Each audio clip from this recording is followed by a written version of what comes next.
Season 2 of Netflix series Another Life October 14 को finally release हो रहा है। इस साइंस फिक्शन ड्रामा की सीजन 1 का रिकैप मैं आपके लिए लेके आया हूँ। बिना देर किए वीडियो स्टार्ट करते हैं, लेकिन उससे पहले आप हमारे चैनल को सब्सक्राइब कर लें और बेल आइकन दबा दें तो ऐसे वीडियो आपसे मिस नहीं होंगी। धरती पर एक अनआइडेंटिफाइड स्पेसक्राफ्ट आने पर और उससे एक क्रिस्टल टावर ग्रो करने पर एक group of astronaut up space में जाता है।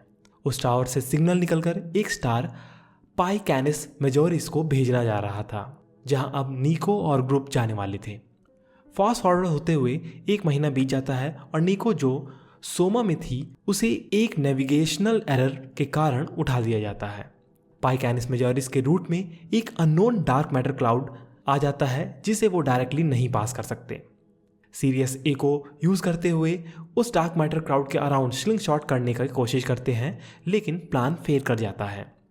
उसके बाद निको डिसाइड करती है कि उन्हें 7 महीने और लगेंगे। इस प्लान से यान यारेक्स खुश नहीं होता और ज़बरदस्ती ओलिवर और मिशेल के साथ निको को सोमा में डालकर कमांड अपने हाथों में ले लेता है। शिप को अब वो अपने प्लान से डायरेक्ट करता है, लेकिन इस प्रोसेस में शिप ऑलमोस्ट कंप्लीटली डिस्ट्रॉय हो जाती है। एन मौके पर निको ही आकर और डैमेज होने से रोकती है। नाउ इंस्टेड की यान अपनी गलती माने वो निको को थ्रेटन करता है और उसमें निको सेल्फ डिफेंस में उसे मार देती है।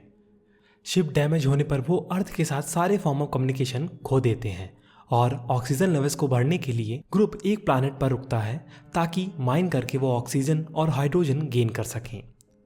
प्लैनेट में लैंड करने से पहले कैस को उठाया जाता है और वो ग्रुप को प्लैनेट में लीड करती है। एक तरफ ओलिवर और ऑगस्ट माइन कर रहे होते हैं और दूसरी तरफ जेवियर और बर्नी सैल्वर को एग्जामिन कर रहे होते हैं। इसी दौरान कहीं से एक मून आकर सेस्मिक इंस्टेबिलिटी कॉज करता है और सभी की लाइफ ऑलमोस्ट खतरे में पड़ जाती हैं। वापस आने पर पेट्रा को सीजर होने लगते हैं और नेक्स्ट निको गेट्स ब्लाइंडेड और मिशेल भी सिम्टोमेटिक हो जाती है। जूलियन के जागने पर पता चलता है कि पूरा क्रू एक बोरॉन बेस्ड वायरल लाइफ से इन्फेक्टेड था। बर्नी सोर्स था, लेकिन वो उस बोरान एलिमेंट से इम्यून था। इसके लिए जूलियन और वो एक क्योर ढूंढते हैं। इस प्रोसेस में जूलियन मर जाता है और लास्ट में बर्नी गामा रेडिएशन का क्योर ढूंढ निकालता है और सारे बच जाते हैं। क्रू अब हाइबरनेशन में जाता है, लेकिन इस बार निको अनकॉन्शियसली सोमा से निकल नहीं पाती।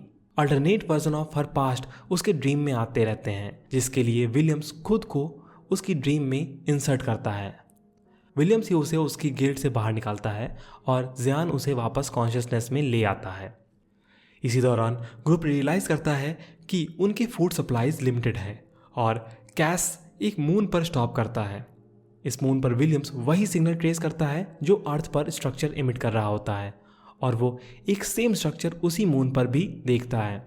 इसे और समझने के लिए शाशा, कैस और निको जाते हैं और बाकी फ्रेश वाटर कलेक्ट करते हैं।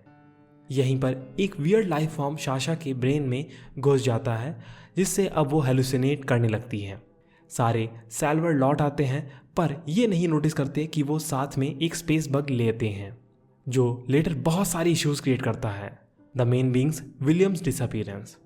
एक पॉइंट पर निको खुद स्पेसशिप रिपेयर करने लगती है और तब वो रियलाइज करती है कि शिप में एक्सोटिक मैटर क्रिएट हो रहे हैं। मिशेल इसे फोर्सफुली शट डाउन करने की कोशिश करती है, लेकिन एक्सोटिक मैटर उसे कंप्लीटली डिसइंटीग्रेट कर देता है, लेकिन सब कुछ वापस रिस्टोर हो जाता है। दूसरी तरफ अब शाशा एकदम से चेंज कर जाती है और अब उसका एम शिप और क्रू को डिस्ट्रॉय करना होता है। एक एक करके वो सबके ब्रेन्स में घुसने की कोशिश करता है, लेकिन क्रू को उसकी इंटेंशन समझ में आ जाता है। शाशा विलियम्स की वीकनेस यूज करते हुए उसे शट डाउन कर देती है, जिसके लिए निको उसे वापस लाने की कोशिश करती है। फाइनली विलियम्स के लौट आने पर क्रू एक साथ यूनाइट करते हैं और शाशा को बंद कर दिया जाता है। और टॉलरेट नहीं करने पर शाशा ब्रेनी को उसे मारने के लिए प्रवोक करती है। शाशा के ब्रेन्स में वो इम्प्लांट को एग्जामिन किया जाता है और विलियम्स उसे रिफॉर्मेट करने की कोशिश करता है।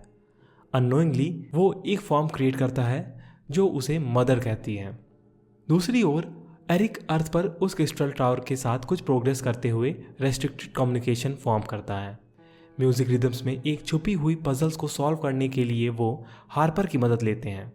हार्पर के थ्रू वो मार्कस को रीच करते हैं और लाइट के थ्रू अब कम्युनिकेट करते हैं।